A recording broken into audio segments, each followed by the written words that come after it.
రాత్రికి కిరణ్ కుమార్ రెడ్డి కేంద్ర ప్రభుత్వంతో మాట్లాడి ఏదైనా ఒక నిర్ణయం తీసుకొని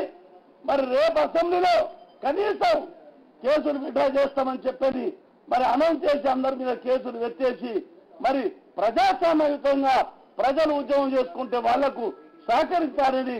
రాష్ట్ర ప్రభుత్వాన్ని కేంద్ర ప్రభుత్వాన్ని పోలీసు అధికారులను కూడా హెచ్చరిక చేస్తున్నామని చెప్పని నేను మనవి చేస్తున్నాను.